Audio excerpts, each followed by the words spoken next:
Okay, तो चलो हम इस क्वेश्चन को स्टार्ट करते हैं। ठीक है, तो ये मोल कॉन्सेप्ट से क्वेश्चन है। Okay, yes. तो देखते हैं, सबसे पहले क्वेश्चन को रीड करते हैं। देखो क्वेश्चन में क्या बोला है। सबसे पहले इसने number of moles of methane, number of moles of methane required to produce 22 gram of CO2 after combustion. Combustion मतलब उसको पूरी तरीके से जब हम जला देंगे। ठीक है, तो हमारे पास ये बोल रहा है कि मोल मीथेन के कितने मोल्स की ज़रूरत होगी। ठीक है, 22 ग्राम कार्बन डाइऑक्साइड हमें अगर चाहिए, अगर हमें 22 ग्राम कार्बन डाइऑक्साइड हमें 5 चाहिए, तो उसके लिए कितने मोल्स मीथेन की ज़रूरत होगी, ताकि उसको हम कंबशन करेंगे तो हमें मिल जाएगा 22 ग्राम। ठीक है, कार्बन डाइऑक्साइड। तो उसने बोल दिया, ऐसे लिख दिया कि x इतना मोल्स। ठीक है, ये कहाँ का लिखा है, ये चीज़ यहाँ का लिख रहा है कि नंबर ऑफ मोल्स, ये इसने इतना बोल दिया। ठीक है, यहाँ पे ये बोल रहा है, ठीक है, कि इतने मोल्स चाहिए। तो ये जो x है ना, ये क्या होगा, यही पूछा था, value of x is what.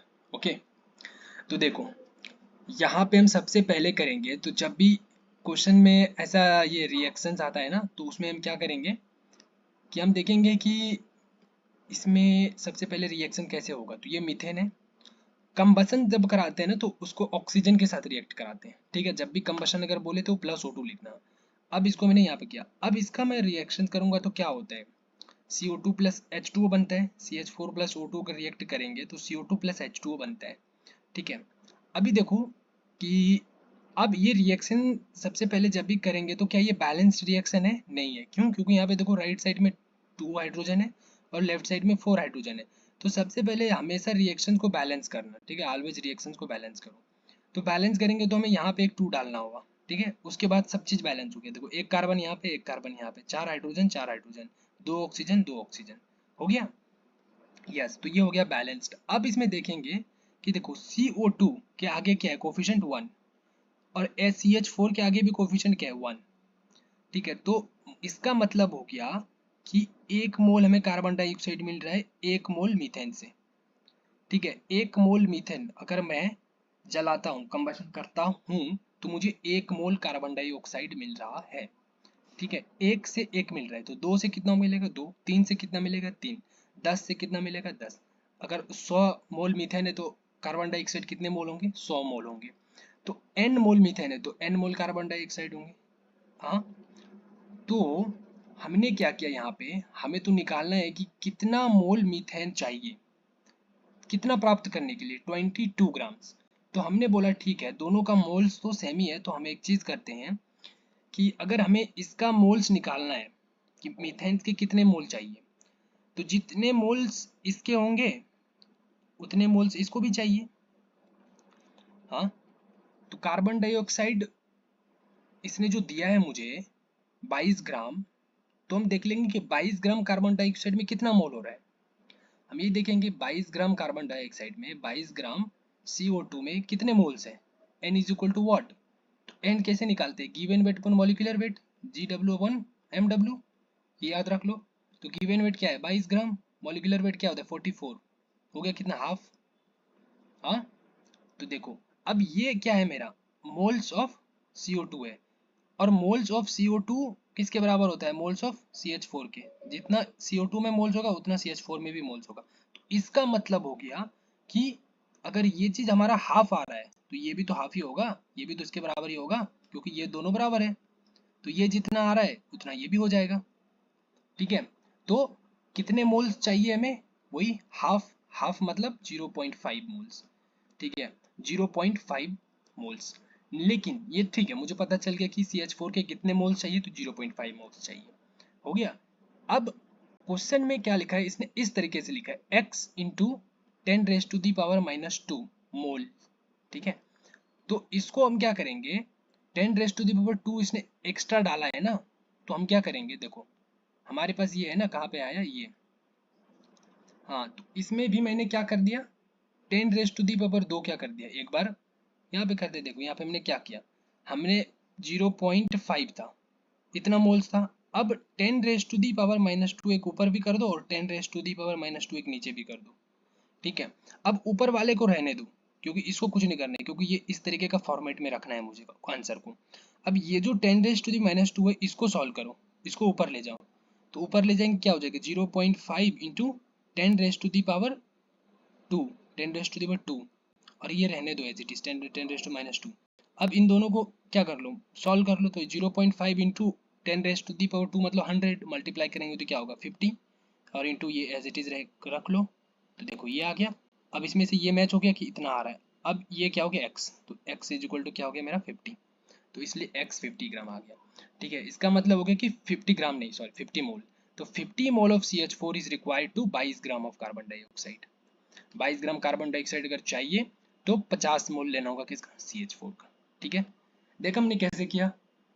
हाँ, यही चीज़ है, रिएक्शन सबसे पहले लिखो, बैलेंस करो, उसमें देख लो कि इसके कितने मोल से कितना मोल बन रहा है, और उसके बाद हमें इसका मोल्स निकालना था, तो हमें पता था कि इसका जो मोल्स होगा वो जितना मोल इसका होगा ना उतना मोल भी इसका भी होगा, तो हमें इसका नहीं पता, लेकिन इसका मैं निकाल सकता हूँ, तो इसका जो भी निकलेगा इसका भी वही होगा, तो हमने कर लिया, हो गया खत्म। ठीक है, सो ये 11 number question is done, right. Okay, तो आंसर आ गया मेरा 50, x इक्वल टू 50। यहाँ पे इनपुट करने इंटीजर टाइप का क्वेश्चन होता है, इसमें बेसिकली तुम्हें क्या बोलते हैं इसको, यहाँ पे टाइप करके डालना पड़ता है। ठीक है, यस। चलो उसके बाद हम देखते हैं यहाँ पे 12 नंबर क्वेश्चन। देखो 12 नंबर क्वेश्चन में क्या बोल रहा है कि 0.05 centimetre thick coating of silver is deposited on a plate of इतना meter square area. The number of silver atom deposited on a plate is इतना। तो इस जगह पे मान लो कि ऐसे इसने लिखा नहीं है इस बार, इसका जब मान लेता हूँ मैं x, तो x क्या होगा ये बता दो, कितने मोल कितने होंगे। ठीक है, इसने क्या पूछा इस बार, नंबर ऑफ सिल्वर एटम। ठीक है, सिल्वर क्या होता है Ag, Ag के कितने एटम्स उस प्लेट पे डिपॉजिट हुआ। इसने किया क्या है, देखो इसने, हम लोग ऐसे करते हैं ना, किसी भी प्लेट पे हम क्या करते हैं, चांदी की परत चढ़वाते हैं ना, चांदी सोने की बोलते हैं ना कि इस पे सोने की चांदी की परत चढ़वाना है। तो देखो इसने क्या बोला, 0.05 थिक कोटिंग ऑफ सिल्वर, इतना पतला जो है एक कोट किया सिल्वर का, is deposited on a plate of इतना, मतलब एक प्लेट है उसका एरिया इतना है। देखो मैंने बना दिया ये प्लेट का ये एरिया है। ठीक है, अब इस एरिया जो है इसका ये है 0. ये एरिया है, मिट गया, ये इतना है, और ये थिकनेस मतलब ये जो हमने चांदी चढ़ाया ना इतना सा मोटा किया है मैंने, ये चांदी इसको बोल रहा हूँ। ठीक है, इतना मोटा मैंने इस पे एक कोई एक यहाँ पे बर्तन है और उस पे मैंने इतना मोटा चढ़ा दिया, तो ये थिकनेस है। ठीक है, तो हमें क्या चाहिए, हमें चाहिए कि सिल्वर के कितने एटम उस पे चले गए। हाँ, तो सिल्वर का एटम निकालना है, नंबर ऑफ सिल्वर एटम। तो नंबर ऑफ एटम्स निकालने के लिए पहले चाहिए तुमको नंबर ऑफ मोल्स। ठीक है, क्यों, क्योंकि देखो नंबर ऑफ मोल्स जब भी एटम निकालोगे तो नंबर ऑफ एटम्स का फॉर्मूला होता है number of atoms equal two moles multiply Avogadro number, मतलब 6.02 इंटू 10⁻23। ठीक है, ये हमारा इतना होता है, ये होता है नंबर ऑफ एटम्स। तो नंबर ऑफ एटम्स निकालने के लिए मुझे क्या चाहिए, मोल्स चाहिए, किसका, जिसका हम नंबर ऑफ एटम्स निकाल रहे हैं, किसका निकाल रहे हैं नंबर ऑफ एटम्स, किसका चाहिए Ag का चाहिए, चांदी का। तो Ag का मोल्स निकालो कितना है, कितने मोल्स Ag है। तो Ag का मोल्स निकालने के लिए क्या चाहिए हमको, देखो अब दिमाग लगाओ, नंबर ऑफ मोल्स निकालने के लिए क्या कर लेना पड़ता है मुझे, मोल्स के लिए तो हमें गिवन वेट और मॉलिक्यूलर वेट चाहिए। तो गिवन वेट ऑफ सिल्वर और मॉलिक्यूलर वेट ऑफ सिल्वर, तो गिवन वेट कितना ग्राम चांदी इसने चढ़ाया ये नहीं बताया मुझे, लेकिन बताया बस चांदी है। तो चांदी का मॉलिक्यूलर वेट तो पता है, वैसे भी इसने चांदी का दे रखा है। ठीक है, Ag इसका मास 108। ठीक है, लेकिन याद रख लेना सबका। ठीक है, सारे पीरियोडिक टेबल जब चैप्टर आएगा उसमें याद कर लेना अच्छे से। तो देखो गिवन वेट हमें नहीं दिया है। ठीक है, अगर सोचो हमें मोल्स चाहिए और हमें given weight upon molecular wait चाहिए मोल्स के लिए, तो मोल्स के लिए ये तो हमें दिया है मॉलिक्यूलर, लेकिन ये नहीं दिया है। हाँ, अगर हमें गिवन वेट किसी तरह मिल गया तो मुझे मोल्स मिल जाएगा। यस, तो गिवन वेट कैसे पता करेंगे हम ये सोच रहे हैं। तो देखो जब तक हमें गिवन वेट नहीं पता कर पाएंगे तब तक हमारा मोल्स नहीं निकलेगा, और जब तक हमारा मोल्स नहीं निकलेगा तब तक हमारा नंबर ऑफ एटम्स नहीं निकलेगा। ठीक है, तो हमें गिवन वेट निकालना होगा। गिवन वेट, अब देखो गिवन वेट मतलब मास, तो देखो इसके लिए हमने क्या किया, एक फॉर्मूला होता है, डेंसिटी बराबर क्या होता है, मास अपॉन वॉल्यूम। डेंसिटी बराबर मास अपॉन वॉल्यूम। तो देखो डेंसिटी ऑफ चांदी की मैं बात कर रहा हूँ सब चीज यहाँ पे। तो डेंसिटी की चांदी की डेंसिटी दे रखी है, ये देखो 7.9 ग्राम सेंटीमीटर क्यूब। ठीक है, तो यहाँ पे हमें ये तो दिया है, ठीक है। मास हमें बेसिकली नहीं दिया है, मास हमें यही तो निकालना है, गिवन वेट मतलब यही मास है, यही एक्चुअली गिवन वेट यही है, हाँ ऐसा कुछ दूसरा मत समझ लेना। और ये वॉल्यूम, वॉल्यूम हमें दिया नहीं है लेकिन वॉल्यूम हम निकाल सकते हैं, कैसे, वॉल्यूम का फॉर्मूला होता है एरिया इंटू हाइट। तो एरिया इसने इस प्लेट का कितना दे रखा है, देखो एरिया है मेरा ये, और हाइट कितना है ये, ठीक है। तो इन दोनों को मल्टीप्लाई कर देंगे तो मुझे वॉल्यूम मिल जाएगा, इस पूरे इसमें से कितना वॉल्यूम इसने है वो मिल जाएगा। तो देखो हमने वही किया, ये हमारा एरिया है और ये मेरा वॉल्यूम है, हाइट है। अब देखो कि हाइट क्या है मेरा, ये सेंटीमीटर में, ठीक है, और ये मेरा मीटर में है। अब बोलोगे कि इस सेंटीमीटर को तो मीटर में करना चाहिए ना, यहाँ पे तो सब चीज हमने क्या कर लिया, सेंटीमीटर में ही कर ली। ये क्यों किया हमने, ये कैसे पता चला हमें, ठीक है। तो देखो ये कैसे पता चला वो बता रहा हूँ मैं। ये मैं इसलिए पता चला क्योंकि पहली चीज तो आंसर हमें किस में लिखना है, x इक्वल टू हमें सिर्फ नंबर ऑफ एटम्स है, नंबर ऑफ एटम्स में हमें तो सेंटीमीटर मीटर वो सब कुछ पता नहीं, वो सब की जरूरत नहीं होती, ठीक है। अब देखो कि हमें डेंसिटी हमें किस में दिया है, सेंटीमीटर पर क्यूब में दिया हुआ है, ठीक है। तो हम सोचेंगे अब अगर मैं मीटर में कन्वर्ट करता हूं तो ये बहुत ही गंदे तरीके से मुझे करना होगा, तो मैं चाहता हूँ कि जो मीटर है ना, मीटर को ही मैं सेंटीमीटर में कर दूं, वो इजी होगा, इसलिए मैं कर रहा हूँ, ठीक है। अदरवाइज इसको कन्वर्ट करोगे मीटर में फिर भी आंसर वही आएगा, तो इजी होगा कि मीटर को हम कर लेते हैं इसमें। तो देखो मीटर, अब मीटर स्क्वायर है यहाँ पे, ठीक है। तो हमारे पास मीटर स्क्वायर है, तो हमने क्या बोला था, बेसिकली एक मीटर जो होता है वो क्या होता है, 10⁻²² सेंटीमीटर होता है, ठीक है। तो यहाँ पे क्या है, मीटर स्क्वायर है, इसका स्क्वायर है, इसका भी स्क्वायर होगा 10⁻², इसका भी स्क्वायर।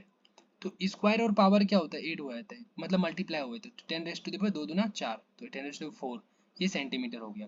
तो देखो और इसका भी स्क्वायर लिख देना भूलना मत, देखो ये हो गया, ठीक है। तो देखो इतना इतना और यहाँ पे सेंटीमीटर स्क्वायर और यहाँ पे 1 सेंटीमीटर। अब इन तीनों को देखो, ये चीज और ये चीज क्या है, सेम है, तो स्क्वायर कर लिया हमने यहाँ पे। अभी 10⁻⁴ हमने एज इट इज लिख दिया। अब ये सेंटीमीटर स्क्वायर और यहाँ पे सेंटीमीटर, मतलब सेंटीमीटर सेंटीमीटर और सेंटीमीटर, 3 सेंटीमीटर है, तो कितना हो गया, सेंटीमीटर क्यूब हो गया, ठीक है। यस, तो ये वॉल्यूम मुझे मिल गया। और हमें गिवन वेट, ये डेंसिटी तो दिया ही है, तो हमने सब चीज, तो मास के लिए क्या हो जाएगा, मास के लिए क्या हो जाएगा, मास बराबर डेंसिटी इंटू वॉल्यूम, इसको क्रॉस मल्टीप्लाई कर देंगे, तो मास बराबर डेंसिटी इंटू वॉल्यूम। डेंसिटी हमें दिया हुआ है, माइनस है यहाँ पे, ठीक है, -3 ऐसे डेंसिटी दिया हुआ, और ये मेरा वॉल्यूम मैंने यहाँ से लिख दिया। अब देखो ये 10 सेंटीमीटर क्यूब लिखा है और पर सेंटीमीटर क्यूब लिखा है ये, ठीक है। मतलब मैं इसको नीचे करूंगा तो ऐसे बन जाएगा सेंटीमीटर क्यूब, अगर मैं इसको नीचे कर देता हूँ तो ये दोनों कट गया वैसे भी, तो मेरा क्या बच गया, ये पूरा मास हमारा हो गया, ठीक है। तो मास हमने यहाँ पे 7.9 0 पॉइंट इतना इतना, सबको अच्छे से सॉल्व करोगे, देखो यहाँ पे हमने ये डेसिमल डिलीट किया, यहाँ पे 2 जीरो ले लिया, ठीक है। फिर इसको डेसिमल यहाँ पे डिलीट किया, यहाँ पे 2 जीरो ले लिया हमने, क्योंकि एक दो डिजिट है इसके बाद, एक दो डिजिट है इसके बाद। अब यहाँ पे क्या हो गया, 4 जीरो हो गया नीचे, और ऊपर में 10⁻⁴ मतलब इस पे भी 4 जीरो, तो ये पूरा कट गया। क्या बच गया हमारे पास सिर्फ, अब यहाँ पे सिर्फ 5 बच गया, 5 ये 5 5 5 25, 25 मल्टीप्लाई 7.9, तो करोगे तो लगभग इतना आएगा। अभी देखो एग्जाम में ये चीज पेन से ही करना होगा, कोई कैलकुलेटर नहीं मिलेगी वहां पे, तो इसलिए मल्टीप्लाई भी ऐसे सोच के करना है, ठीक है, कि हमें ज्यादा कैलकुलेशन ना करना पड़े, जितना चीज कट रहा है उसको इजिली कटा दो, ठीक है। तो देखो हमने कर लिया, इतना मास आ गया, अब मास आ गया, मास की जरूरत थी हमें, तो मास हमें जब चाहिए तो हमने यहाँ पे हमने यहाँ पे डाल दिया ये मास, मॉलिक्यूलर वेट हमें यहाँ पे 108 दिया था, ठीक है। तो हमने यहाँ पे डाला तो मुझे मोल्स पता चल गया, मोल्स पता चल गया एजी का, हाँ। अब अगर मोल पता चल गया तो देखो ये मोल हम यहाँ पे आके रख देंगे यहाँ पे, यस, यहाँ पे अगर ये मोल्स रख देंगे तो हमें क्या पता चल जाएगा, नंबर ऑफ एटम्स, तो हम मोल्स रख देते हैं। मोल्स कितना आया मेरा, इतना, ठीक है। अब देखो इसको हम क्या करेंगे, एक मोल होता है एक एवोगाड्रो नंबर के बराबर, मतलब 6.023 × 10⁻23 एटम्स होता है एक मोल। तो हमारे पास कितने मोल्स है, इतने सारे मोल्स है, 170 197.5 अपॉन 100 108, हाँ, इसलिए x मोल के लिए x से मल्टीप्लाई करते हैं, इसलिए हमें इतने मोल है, तो हम क्या करेंगे, इतने से मल्टीप्लाई कर देंगे 6.02 इंटू 10⁻23 एटम्स। ओके, तो हमने मल्टीप्लाई किया, अच्छे से मल्टीप्लाई करोगे लगभग ये आएगा 11 इंटू 10⁻23। अभी ये चीज़ हमें रखना है, ये चीज़ मुझे माइनस कटा मत देना, क्योंकि हमें आंसर जो चाहिए वो किस में चाहिए, 10⁻23 के फॉर्मेट में चाहिए। और यहाँ पे कुछ होगा तो वो क्या होगा, मेरा x से मल्टीप्लाई किया तो लगभग आ रहा है मेरा किसके बराबर, 11 के इक्वल। तो हम लगभग 11 के इक्वल यहाँ पे डाल देंगे। ठीक है, तो हमारा x क्या देगा 11, तो आंसर इज 11, यहाँ पे टाइप कर देना। हो गया, यस। तो ये 12 नंबर यहाँ तक, उसके बाद आगे का क्वेश्चन हमारे पास भी है और ठीक है 13 नंबर है, तो इसको हम करते हैं नेक्स्ट वीडियो में। ओके चलो।